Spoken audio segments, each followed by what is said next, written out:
À mon avis, cette série va en mettre plein la vue. Elle couvre beaucoup de sujets. C'est une série comme je n'en ai jamais vu en Afrique. Si vous aimez l'action et les histoires d'amour, si vous aimez les drames et aussi les comédies, vous allez forcément aimer Le Trône d'Akachi. De l'action, des guerres, des complots. Il y a beaucoup de sexe et il y a des combats. On a été très audacieux.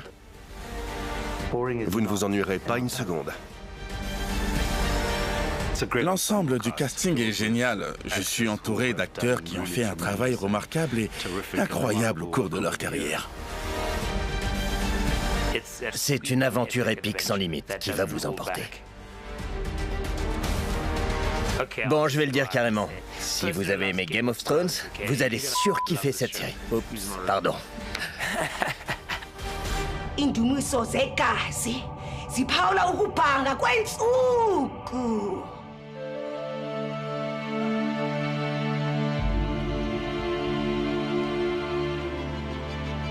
Le Trône d'Akachi est une série d'action et d'aventures qui nous ouvre les portes d'un monde révolu, à une époque révolue, avant que le déluge ne change le monde.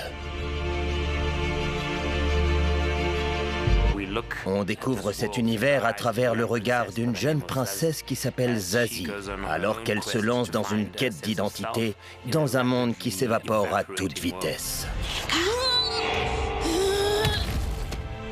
Le Trône d'Akachi, c'est avant tout une envie folle. C'est un écho à travers le temps, un regard sur une histoire qui n'a jamais été racontée. J'ai toujours voulu en savoir plus sur notre continent. Le mystère qui entoure l'histoire de l'Afrique et nos origines m'a servi de plateforme et de paysage pour réussir à créer cet univers. Avec les autres membres de l'équipe artistique, bien sûr.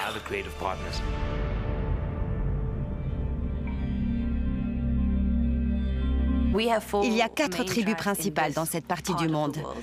Les Rouloua, les Uchawi, les Akachi et les Chini.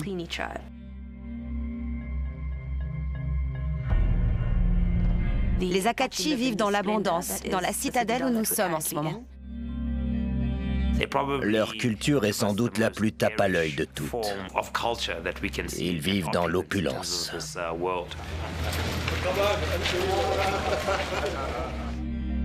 Les Chini sont un peu les rebuts de ces tribus. Ce sont les pauvres et les démunis. On les a en quelque sorte poussés à vivre sous terre. En devenant des habitants des profondeurs, il semblerait qu'ils aient acquis des pouvoirs qui les aident à se transformer en Yengaru. Plusieurs intrigues se déroulent autour d'eux. Les Uchawi sont un ordre druidique matriarcal. En gros, ce sont des sorcières. On a filmé la plupart de leurs scènes dans la province du Cap-Oriental, à Guadana, qui est censée être le berceau de la sorcellerie. Elles sont plus savantes, elles ont plus de traditions et de connaissances.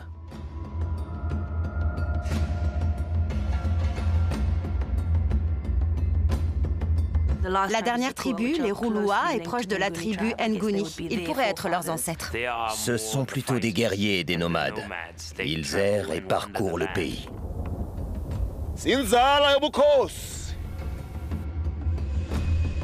Le dernier peuple, c'est celui du Grand Nziwemabwe.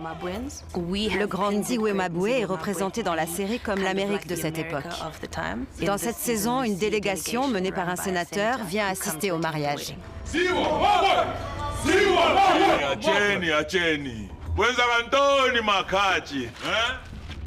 Toutes ces tribus prétendent être des descendants directs de Kemet et du royaume de Kush, qui correspond au Soudan actuel. On a encore des traces aujourd'hui de cette grande civilisation et de l'héritage culturel que cette terre nous a légué. Et ces tribus se sont déplacées vers le sud, après avoir fui une calamité qui s'était abattue sur Kush et Kemet. Elles sont arrivées là décimées. Dans les prémices de notre histoire, ils se battent tous pour affirmer leur identité en tant que descendants de cette civilisation des milliers d'années plus tard.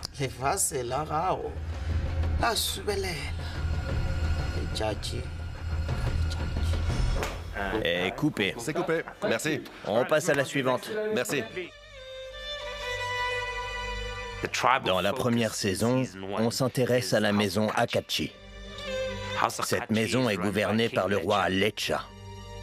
C'est un roi très excentrique qui a une fille, la princesse Zazie. C'est le personnage principal que l'on va suivre tout au long de la saison. Mon personnage est une jeune princesse qui essaie de sauver son royaume d'une prophétie funeste, tout en essayant de comprendre qui elle est exactement.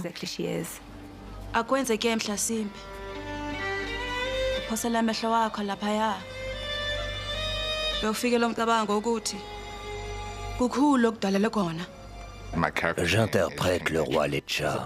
C'est une âme torturée. Il a quelques problèmes à régler avec son père et il finit par devenir fou. Il n'a plus de limites.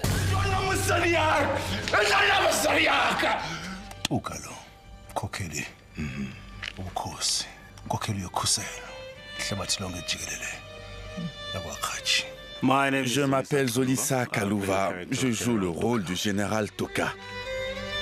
Il est à la tête de l'armée Akachi.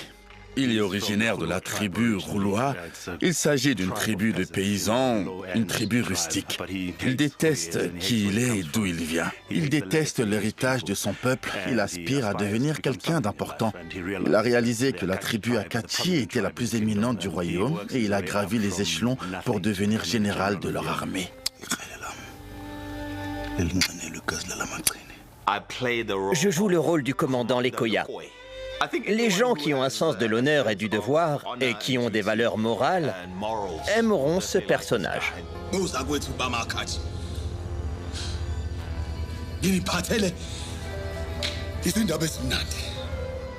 Mon personnage, le commandant, s'adresse à chaque fois à ses soldats en criant « Pour Akachi !» C'est une sorte de cri glorieux, un cri destiné aux ancêtres ou aux dieux. Et j'ai l'impression que ça sera une des devises de la série.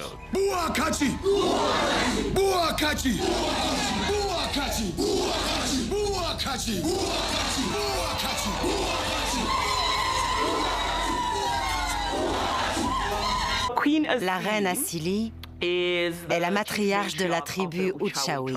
C'est sa tribu. Mais elle n'habite pas avec les siens parce que c'est la magicienne de la tribu Akachi.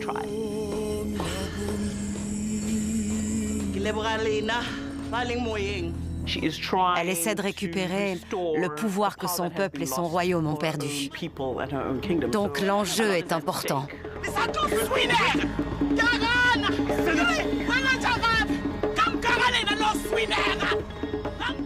Elle est prête à se débarrasser de tout le monde, y compris de ses enfants.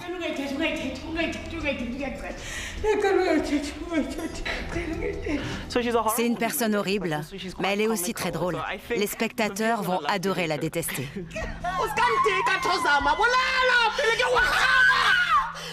Je joue Nkamanzu. Il fait partie de la tribu Akachi. C'est l'oncle du roi, mais il est très avide de pouvoir. C'est un intrigant. C'est un vieillard qui passe son temps à comploter.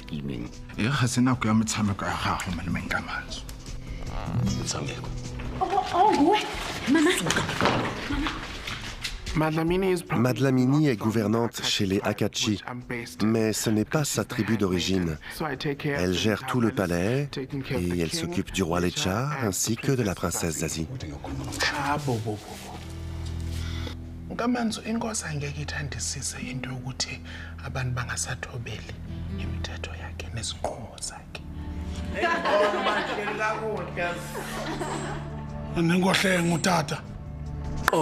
Kota est le fils du chef Semanzo. C'est lui l'héritier du trône, mais son frère Lengu le conteste. Il veut diriger le clan à sa place. En gros, on assiste à leur guerre pour le pouvoir.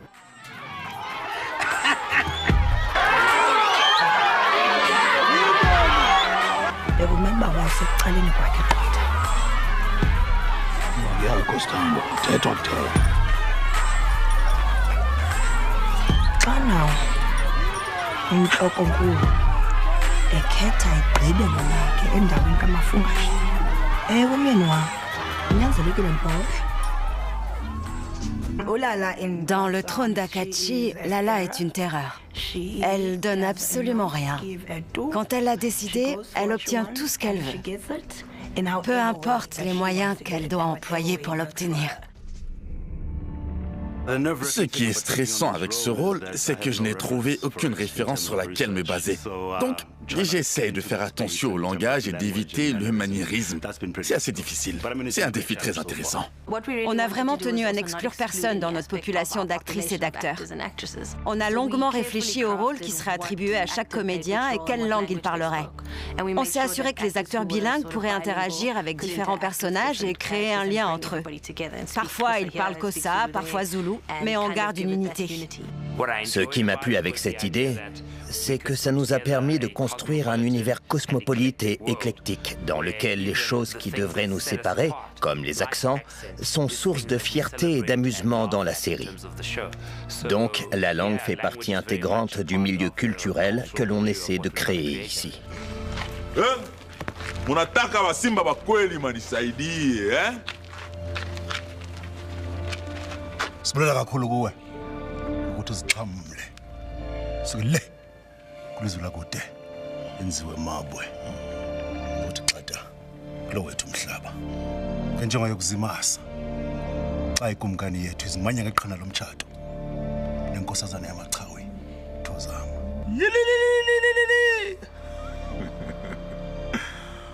Asante sana baba.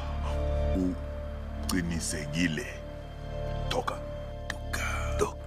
Le plus gros défi à relever pour jouer à Silly, les serpents. Il a fallu que je surmonte ma peur. Je suis fière de moi. J'ai rencontré Snowy et on est devenus amis et tourner cette scène était génial. Mais je suis contente que ce soit fini, oui. Le plus difficile pour moi, c'était probablement la nudité. Ouais, c'est toujours gênant. Le plus gros défi à relever pour moi, je suis un homme et je joue le rôle d'une femme. Être le premier homme en Afrique du Sud à jouer une femme, c'est historique. Et l'histoire a toujours été montrée sous un seul angle. Donc je suis très fier.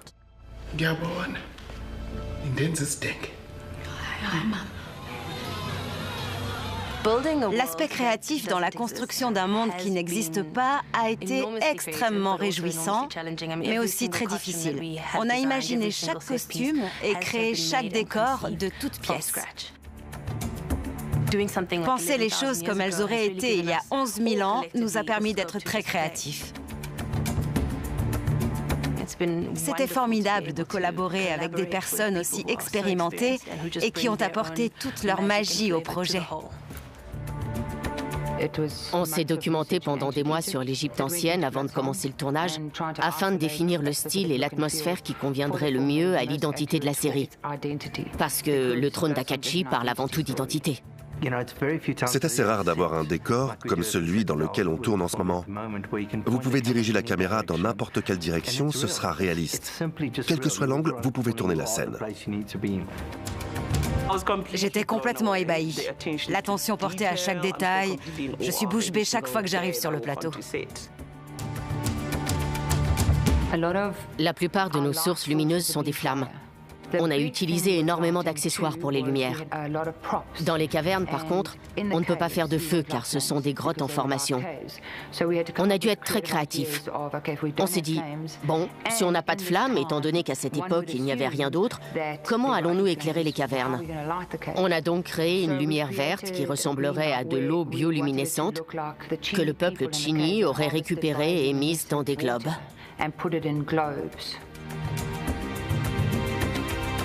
J'ai hâte de voir si les spectateurs vont s'intéresser à ce monde et comment ils vont l'appréhender.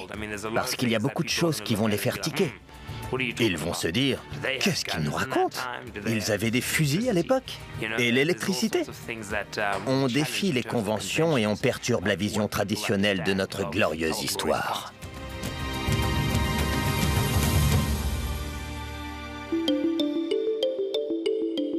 La première chose dont on a discuté avec Jamil, c'était le style de chacun des 5 royaumes présents dans l'histoire.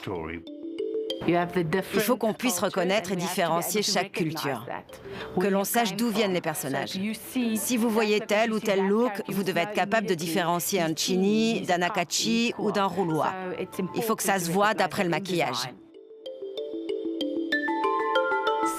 Dans l'Égypte ancienne, les gens avaient tendance à être rasés à cause de la peste et des poux.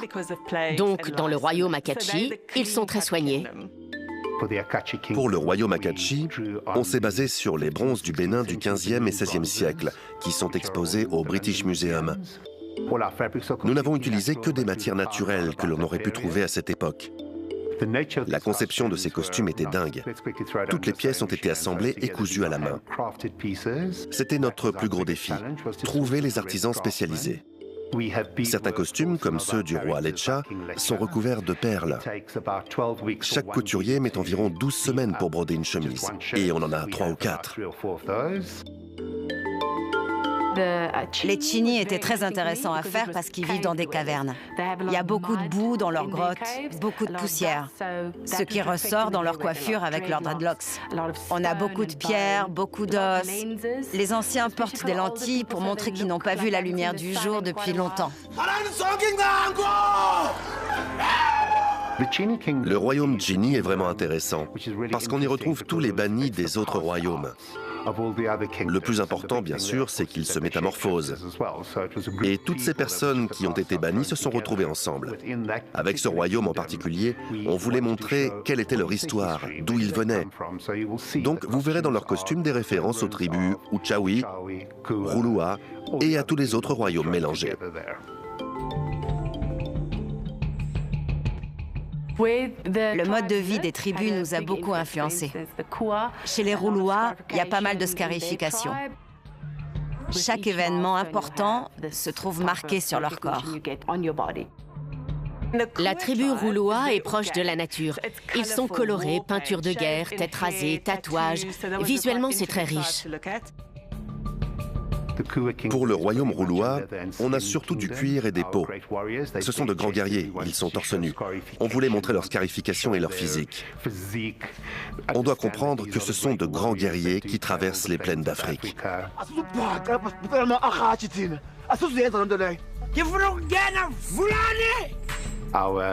Le royaume Uchawi est ce qu'on pourrait appeler un royaume spirituel.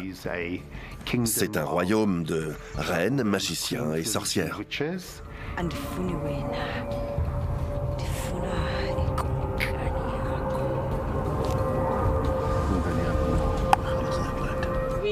On a utilisé beaucoup de prothèses.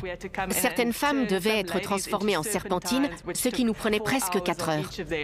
On devait les couvrir avec des prothèses de peau de serpent, les peindre en vert, et pour les démaquiller le soir, ça nous prenait encore 2 heures. On a repoussé les limites du possible au maximum. C'était fantastique.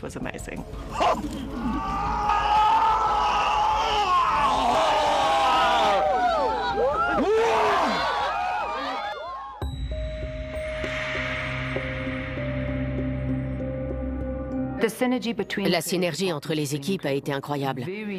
La relation entre les effets spéciaux et l'art de la série a été un élément clé. On avait une carte à laquelle tout le monde se référait. Le point de départ, c'était le trou dans le mur et l'emplacement de la citadelle. On a développé le reste à partir de là. La citadelle surplombe le trou dans le mur, dans la province du Cap-Oriental. On a filmé certaines parties de la citadelle à d'autres endroits. Pour le barrage de la citadelle, à l'arrière de la ville, on a filmé le grand barrage de Grafrenet. Ces éléments font partie intégrante de ce vaste monde.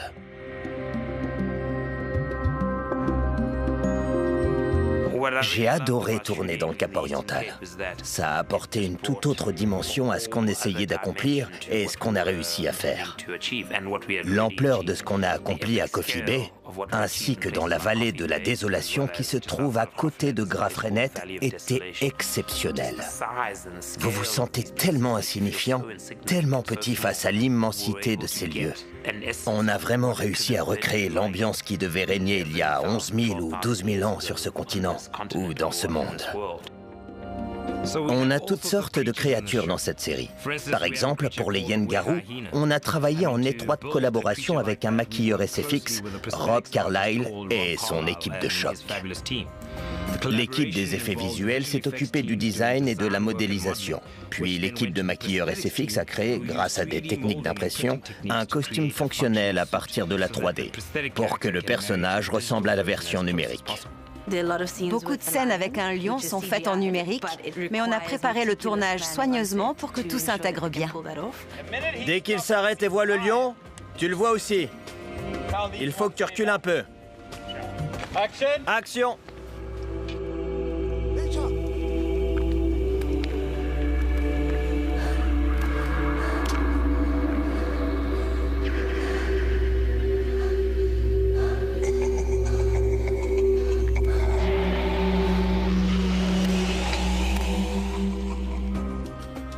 Nous avons un autre personnage fabuleux, un dragon. Ce petit gars s'appelle Saber. Ce qui nous a donné beaucoup de travail, c'est l'émissaire de la déesse Eka, joué par Tando Tebet. On a créé un effet de cheveux enflammés pour donner une dimension surnaturelle à son personnage. On a dû être très créatif pour que ce soit réaliste. Ce qui a été difficile aussi, ça a été tout simplement d'intégrer au monde réel les animaux créés numériquement, comme l'éléphant, pour qu'on ait une vraie interaction. Notre référence, c'est Cecil B2000. Énorme. Ce que j'apprécie vraiment dans tout ça, c'est de pouvoir donner corps à une passion qui m'habite depuis très très longtemps. Cette passion, c'est de déterrer un passé qui ne demande qu'à être raconté. Si ce n'est pas nous qui projetons l'image que l'on veut donner, quelqu'un d'autre le fera à notre place.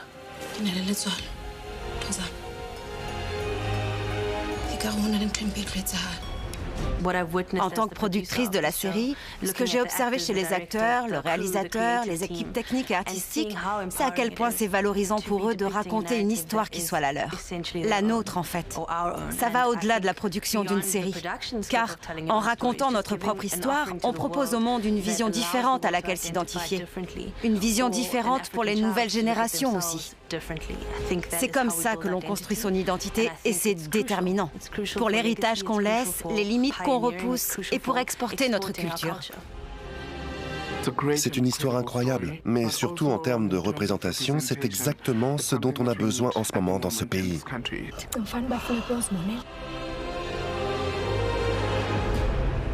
On a vu Game of Thrones, on a vu Black Panther, mais ça c'est une autre version, purement africaine. Et ça nous impacte directement en tant qu'Africains. Cette histoire nous appartient. On verra comment le monde tremble.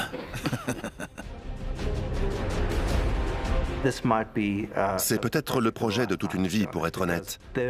Parce que, vu le nombre de règles que l'on enfreint et la liberté créatrice qui est la nôtre, il faut vraiment rendre hommage à Jamil ainsi qu'à toutes les personnes impliquées dans cette création. On nous a laissé carte blanche pour réaliser cette série et ça a été un plaisir. C'est une série novatrice. On essaie de redéfinir la perception de notre identité en tant qu'Africains. C'est une histoire que l'on attend depuis longtemps. Et c'est une histoire qui va donner à beaucoup de Noirs et beaucoup d'Africains une immense fierté.